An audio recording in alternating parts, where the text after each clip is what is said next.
It is not the money that you earn, it is the money how you learn to save. So, welcome to a new session today and continuing our last session's topic, that is, the new chapter which we started in the last session, which was financial management, where I've already told you this particular chapter is a very important chapter when compared to your scoring for your final exam.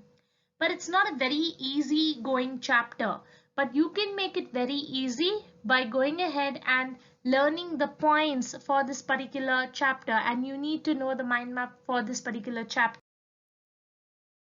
So let's head on to what we learned last class. So last class I taught you the meaning of financial management. I taught you the factors which is affecting. There are three divisions or three categories under financial management, which is investment decisions, financial decisions, and dividend decisions. So each of these decisions decisions have their own factors which is affecting them. So I just want to repeat what we learned here last class. So our investment decisions is divided into long term and short term. So under the short term, it is also called as working capital or your current assets. Under the long term, it is also called as capital budgeting decisions. So there are three decisions which is coming under capital budgeting. That means, what is it? It is nothing but the money which you are saving for a long term purpose. So that particular money, how is it affecting your business? So that is where this capital budgeting decision comes under investment decisions. Now, there are 3 points that I taught you last class: cash flow of the project, the rate of return, the investment criteria involved. So we have completed this for a 4 marker. The next one which we will be learning today is the financing decision and the dividend decision. Now, under the financial decision, you have the division again, that is debt financing and equity financing. So what is the meaning of this financial decision? Okay, it is nothing but it's a decision where you are raising money for different purposes. It's either for long term purpose or it is for short term purpose. So example, let's say the business doesn't have money, the business wants to raise money. The business has to decide first whether it has to raise money for let's say for 1 year period, or let's say for like 2 year period, or for long term period of 5 to 10 years. So there's nothing but the business has to take a decision of what kind of finance it has to raise. Okay, that is the meaning of financing decision. So either the business can ask the shareholders to invest their money by raising shares in the stock market, or the business can ask for money, they can borrow money, which is called as debt financing. Equity financing is nothing but your shares, your debentures, all these things come under. So financial decision is divided into debt financing and equity financing. So what are they saying? The financial decision helps to understand the various sources by which the business can raise money, either through borrowings or either through shareholders. That's the basic thing. Now this again, the factors will come for an 8 marker or will come for a 4 marker. Please mark it very important and ensure that you are taking notes of all this also, so that it's easy for you and helpful for you when you are learning. Now the first one is cost, risk, flotation cost. See, the reason I put it as points is so that when you're learning, you can go ahead and you can learn the points, by heart the points. Depending on the points, you can learn the explanation and write it in your own words. Now let's talk about like this. Now, what are the factors which will affect the business when they are thinking of financing? That is nothing but factors affecting the financing decision of their business. So when the business is thinking of borrowing money or asking the shareholders to invest, what are the various other things that will affect the business from asking money from the shareholders or asking money from the public? Okay, so these are the factors. That is how you need to understand the question. The first one is cost, the risk, the flotation cost, cost flow, position of the company, fixed operating cost, control decision, state of capital market. So what are these points? All these are things or factors which are affecting. That means if example, let's say for example, your father's earning a salary of, let's say, 10,000 rupees. Now let's say to make the eldest daughter study, he has borrowed money from someone, let's say another 10,000 rupees. Now with the money of 10,000 rupees, let's say he's borrowed money from outside 5,000 rupees. Now with the salary of 10,000, provision will go 1,000, then another 1,000 for all your other facilities, like let's say electricity bill, water bill, all that. I'm just telling a normal layman's family, and it's an example, so I'm not giving you very big figures, but in reality 1,000 rupees nobody spends for provision. Everybody will spend more than that, correct, right? So all other expenses, your cable, your internet, your phone recharge, all this money which is going away, the leftover money after 10,000 is, let's say the leftover money is 3,000. Now for the money that is be taken from outside, that's 5,000 for your sister's education, he has to pay an interest amount, or he has to pay some principal amount of, let's say, 1,000 rupees. Now what is this? All these are the factors which is affecting the finance of your dad. Right? What are the factors? Provision. What are the other factors? Let's say expenses. Then all the other miscellaneous expenses, newspaper, things which we don't even know. Like that, every business will have certain factors which is affecting the business when they want to raise money. These are the factors which is affecting the business. Now let's go in detail explanation so that it's easy for you to understand. Now, what is the meaning of cost? Cost is nothing but it is raising funds through different sources. Okay, so if you are wanting to raise money, like let's say through shares, through preference shares, you will gain money little less. Through equity shares, the company will get little more money. So what are they saying? The business manager, the finance manager should always opt for the cheapest way or cheapest source from which the organization can earn money. Okay, where the risk factor is also very less or minimal.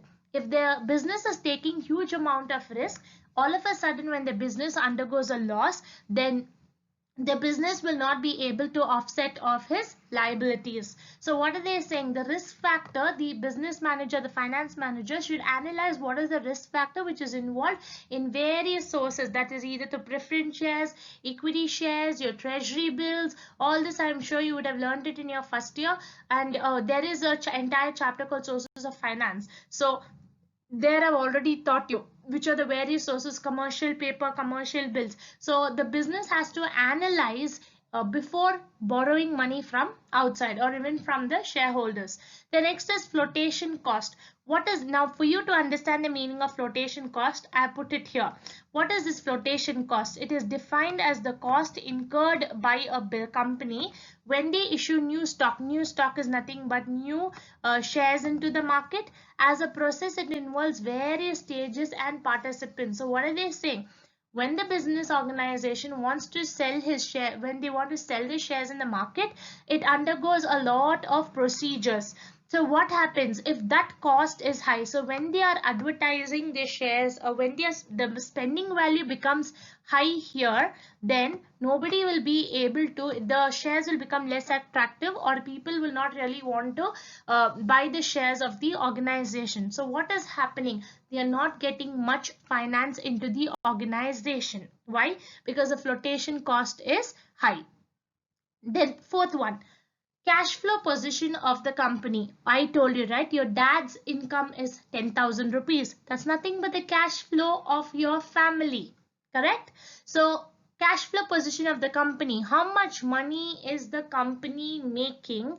Well, like let's say from sales or through your shares, or through your not through your debentures, through your shares, or through your sales, what is happening, or through advertising. So what is happening? The organization has to calculate what is a cash flow position that is that's the company is undergoing, whether it is high, whether it is low, so that depending on that they can borrow from various sources.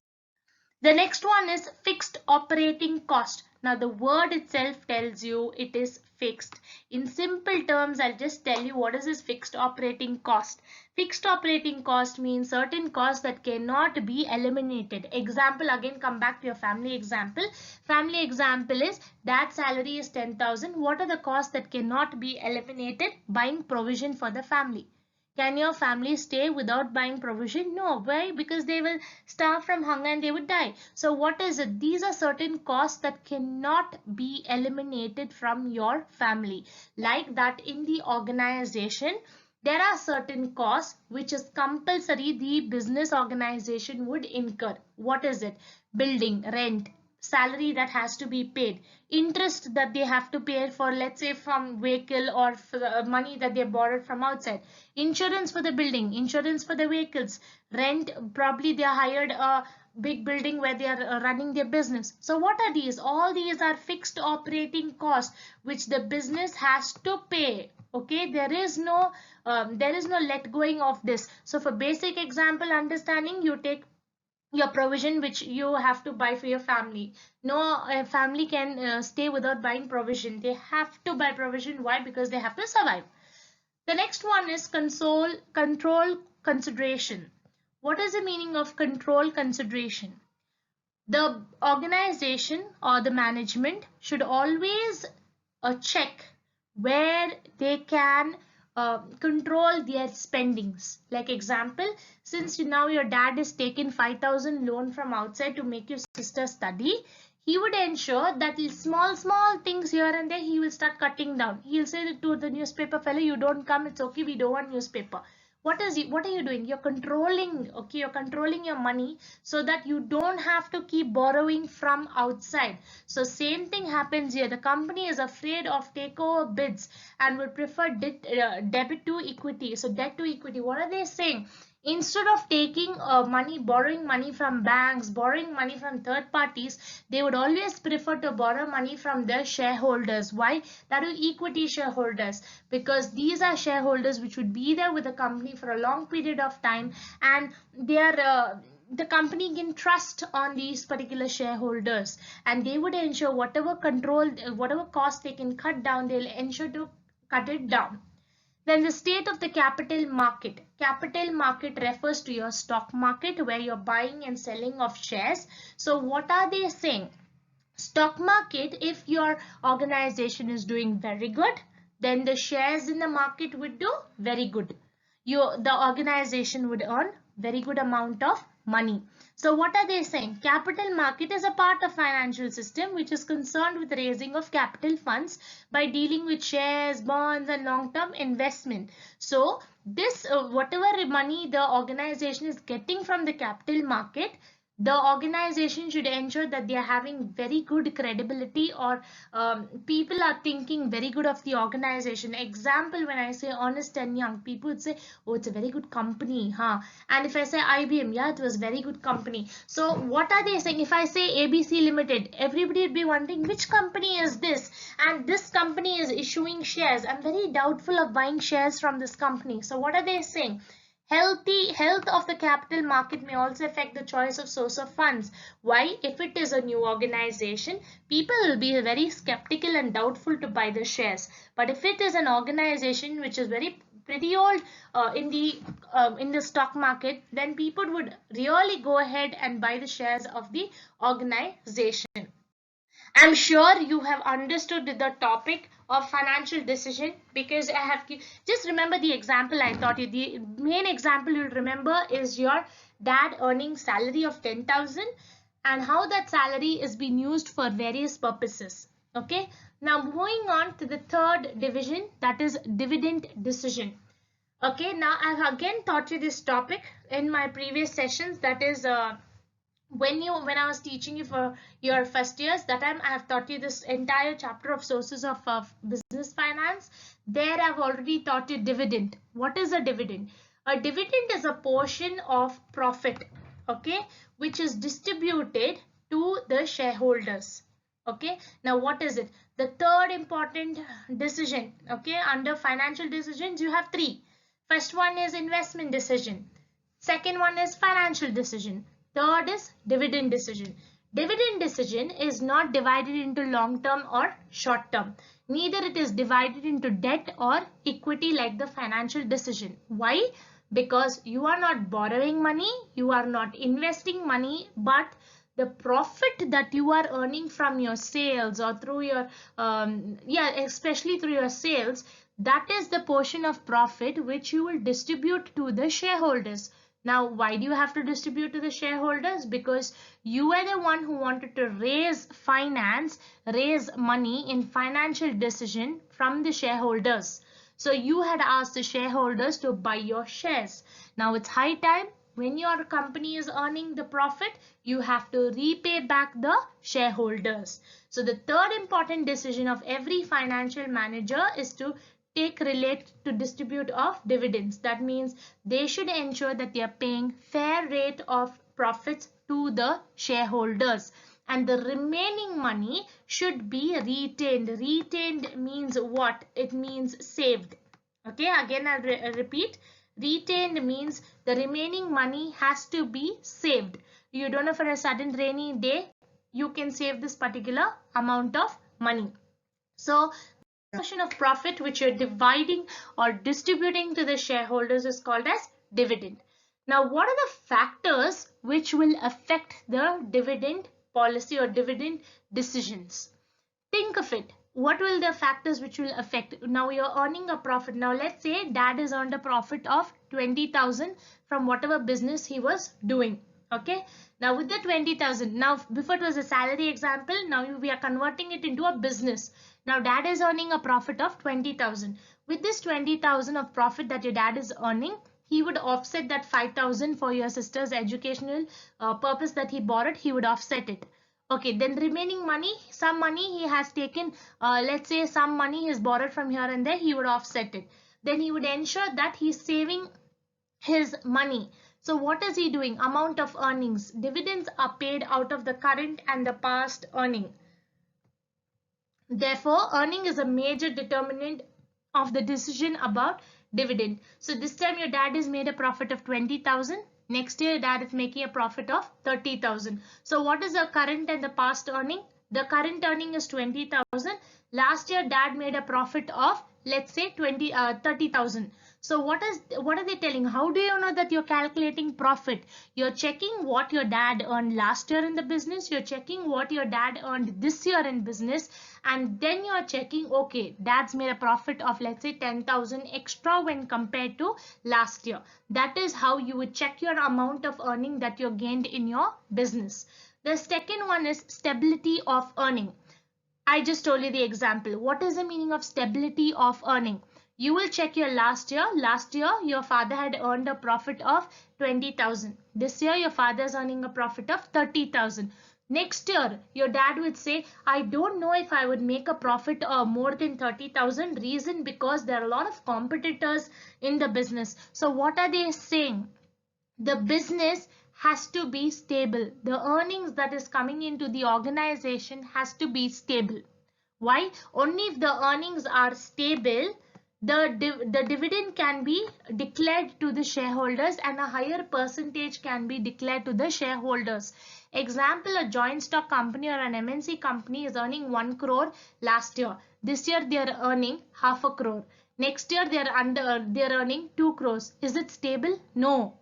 Why? Because every single year they are not earning a profit. The second year they were earning less than 1 crore, which was not considered a profit. So what are they saying? Every year the percentage what they pay to the shareholders will differ. So in that case, it is very difficult for the company if they have unstable earning. That means they do not have proper earnings every year. The third one is stability of dividend. The profits what the organization is earning again should be substantially high every single year and should be improved every single year. If they do not earn the correct amount of profit every single year, then they cannot pay the correct amount of money to your dividend shareholders. Neither can you save a lot of money for your current year. Okay. So what are they saying? Companies generally follow a policy of stabilizing dividends per share.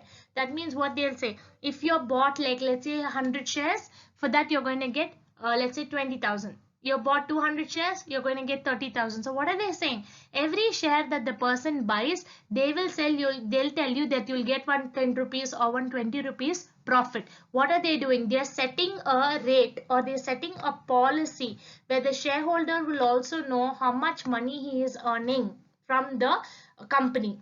The fourth one is growth opportunity. Now, what is it? How is it showing that the organization is growing?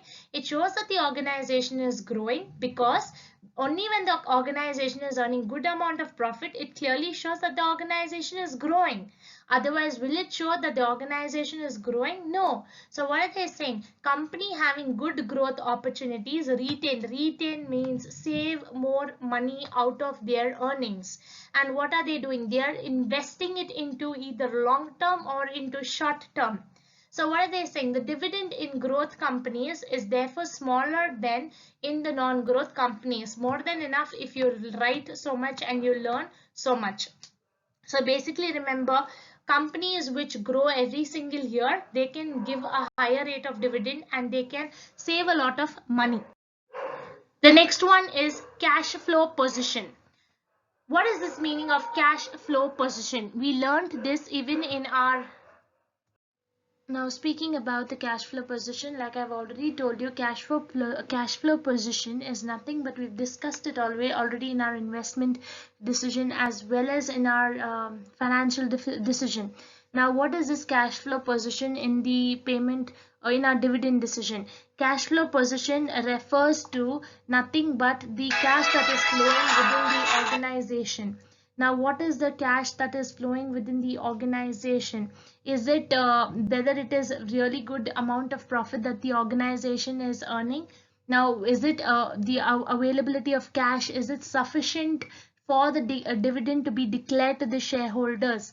Because the organization can earn 1 crore of profit, but what if that entire 1 crore has to be paid to your debt people who you have taken money from? So cash flow position is very important. Only if there's sufficient amount of cash flowing into the organization, you can earn or you can divide the profits to your shareholders. The next one is shareholders preference. Now, what is the shareholders preference?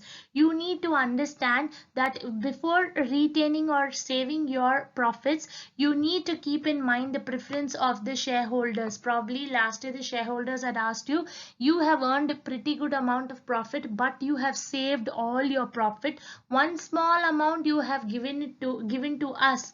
So what are they saying? You always need to ensure that you're providing sufficient amount of percentage of dividend to the shareholders so that they are also happy and satisfied that they've invested their money into your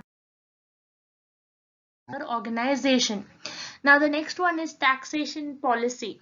Before you can, the choice between the payment of dividend and retaining the earnings is to some extent affects by. So what are they saying? Every time you earn sufficient amount of profit, you have to pay tax to the government. So that doesn't mean that just have to pay tax to the government, I'm going to give a small amount of dividend to the shareholders. No, that is not what you have to do. You have to keep in mind these are the factors which is affecting the dividend policy. So you know very well that you have to pay tax to the government. So the amount which you're going to share to the shareholders or the amount what you're going to save should not be affected just because of the percentage of tax that you are going to pay.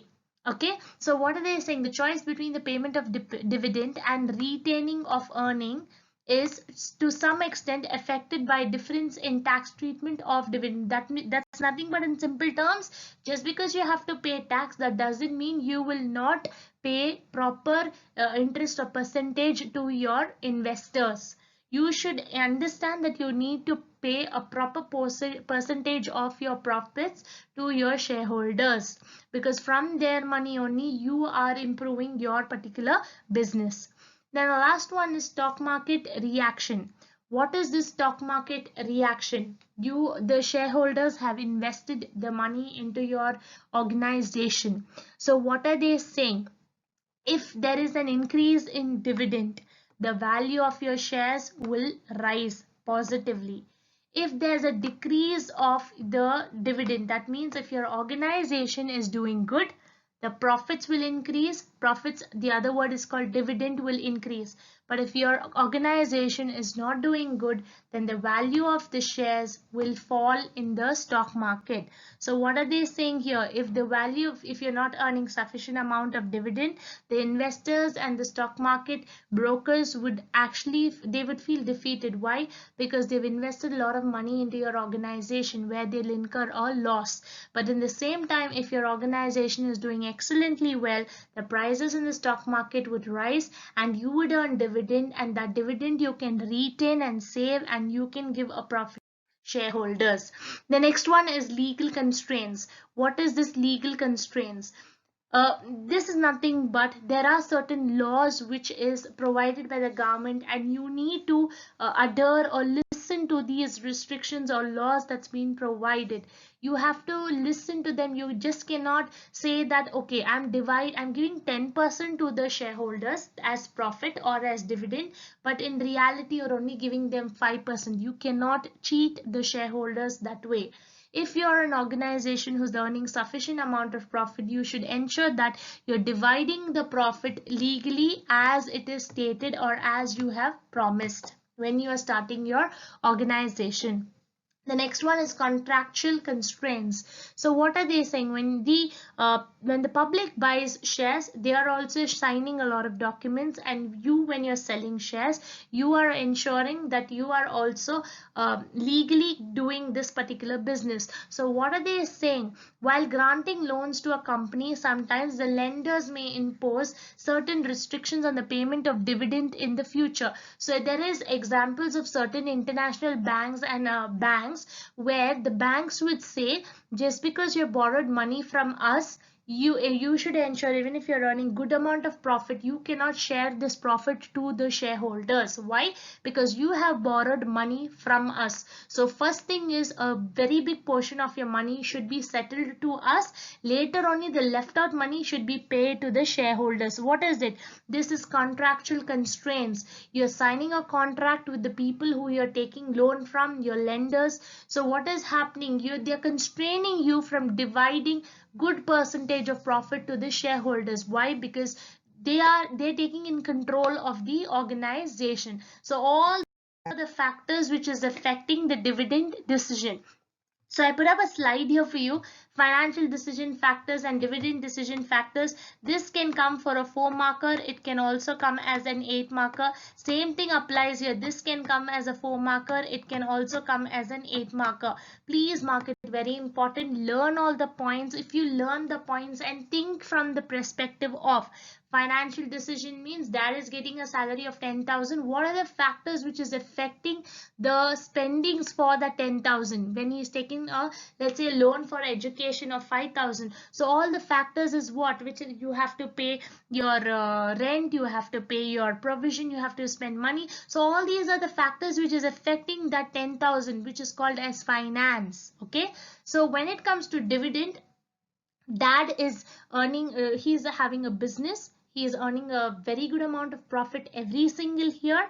And what are these are the factors which is affecting the profit, or constraints, or things which is affecting the division of profit between the shareholders. So please ensure to learn these particular answers. Investment decision is a 4 marker. It cannot come as an 8 marker.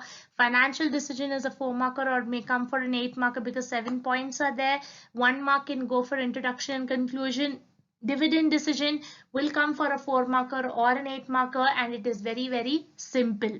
So in your next class, we would continue, or in the next session, we'll continue on the topic called financial planning, importance and objectives of financial planning. I really hope that you understood all the points. Any points that you have not understood, you want me to still explain it further, please let me know. I would be happy to help you. And please ensure you would send me a comment telling that, ma'am, we are able to understand, we are not able to understand. Please explain these topics. I would be happy to help. Please like, please share the video, and please subscribe, so that in the future any videos that you can automatically get all the videos, and you can learn it as well, very simple.